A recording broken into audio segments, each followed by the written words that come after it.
فرزند خدا کا گھرانہ، حصہ 7واں، ابدی امید، اور میں ہوں ریورنڈ عمران شکر۔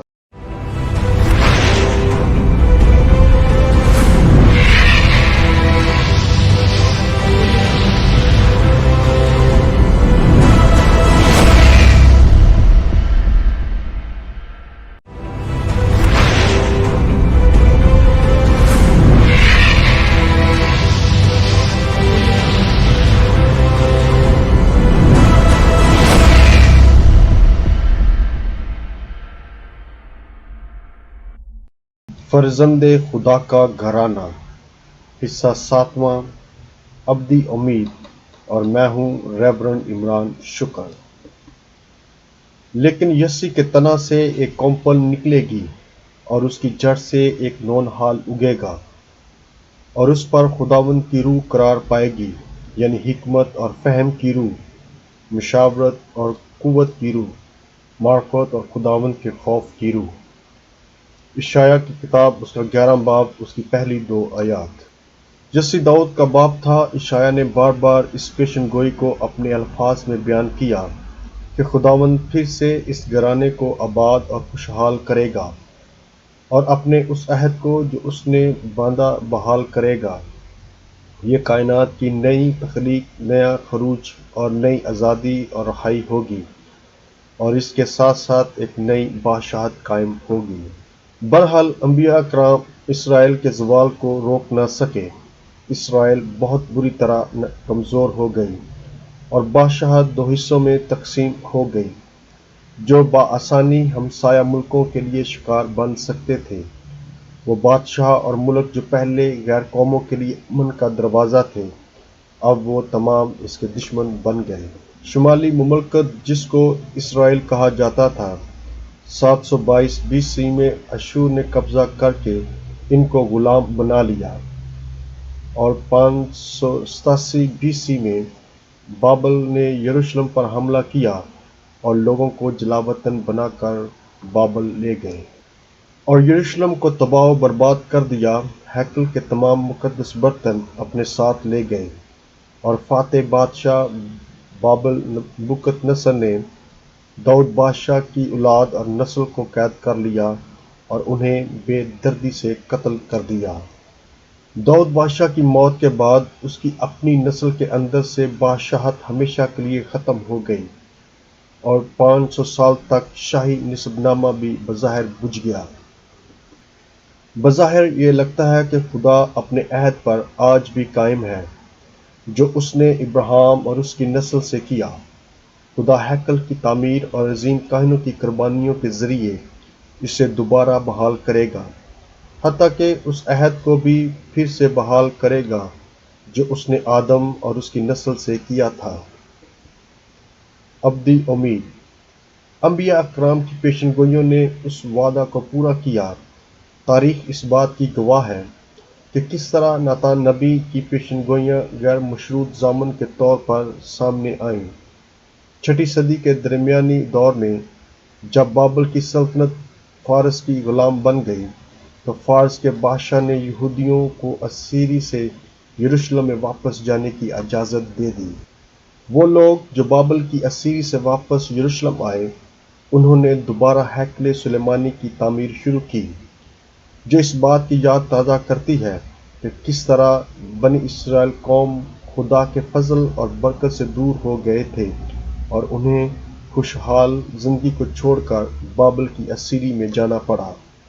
عہد عتیق اور دوسرے یہودی ادب میں یہ بات واضح طور پر تحریر کی گئی تھی کہ داؤد کا گھرانہ دوبارہ پھر سے بحال ہوگا، اور میں ان دنوں داؤد کے بیٹے کو ان کے لیے بادشاہ کھڑا کروں گا، تاکہ وہ میرے خادم اسرائیل پر حکمرانی کرے۔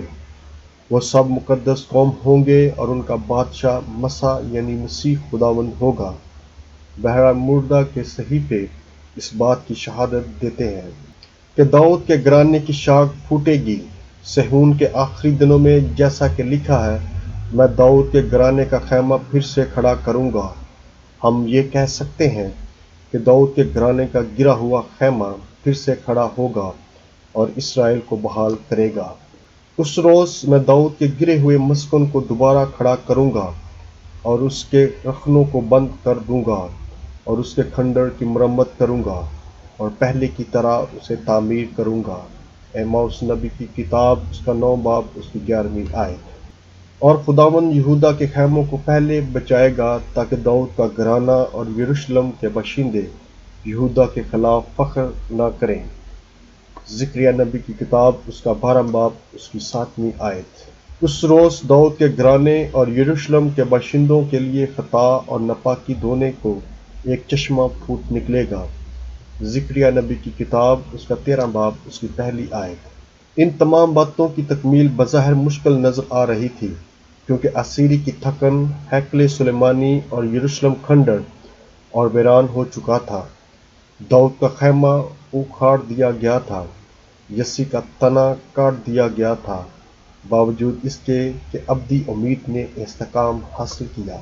وہ خدا ہی تھا جس نے داؤد کے گھرانے سے عہد باندھا تھا اور اس سے وعدہ کیا تھا، قادر مطلق اگر چاہے تو ابراہیم کے لیے ان پتھروں سے بھی اولاد پیدا کر سکتا ہے، اور خدا ایک سوکھے درخت کے تنا سے داؤد کے گھرانے کو پھر سے ہرا بھرا کر سکتا ہے۔ خداوند انہی پتھروں سے ابراہیم کے لیے اولاد پیدا کر سکتا ہے۔ متی کی انجیل اس کا 3 باب اس کی 9ویں آیت۔ لیکن یسی کے تنا سے ایک کونپل نکلے گی اور اس کی جڑ سے ایک نو نہال اگے گا۔ اشعیاء نبی کی کتاب اس کا 11 باب اس کی پہلی آیت۔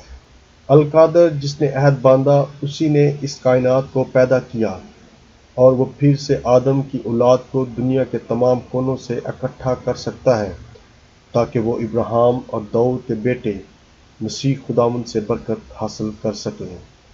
کیتھولک کلیسیا کا ایمان ہے کہ یہ عالمگیر عقیدہ ہے جو دنیا کی تخلیق سے وابستہ اور ابراہیم سے کیا ہوا وعدہ ہے، اور یہ عقیدہ اسرائیل اور داؤد کی نسل میں ہمیں واضح طور پر نظر آتا ہے۔ غیر قومیں اپنے اپنے معبودوں کی عبادت کرتی رہیں، مگر خداوند کی چنی ہوئی قوم اس بات کا انتظار کرتی رہی کہ ان کا ایک عظیم بادشاہ آئے گا جو اسرائیل اور دوسری قوموں پر حکمرانی کرے گا، اور وہ ان کا چرواہا ہوگا۔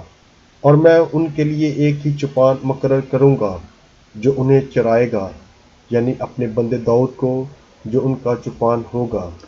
حزقیل نبی کی کتاب اس کا 34 باب اس کی 23ویں آیت۔ اور میرا بندہ داؤد ان پر بادشاہ ہوگا اور ان سب کا ایک ہی چوپان ہوگا، اور وہ میرے قضاؤں پر چلیں گے اور میرے قوانین کو مانیں گے اور ان پر عمل کریں گے۔ حزقیل نبی کی کتاب اس کا 37واں باب اس کی 24ویں آیت۔ Thanks for watching Heaven Eternal Home. God bless you all.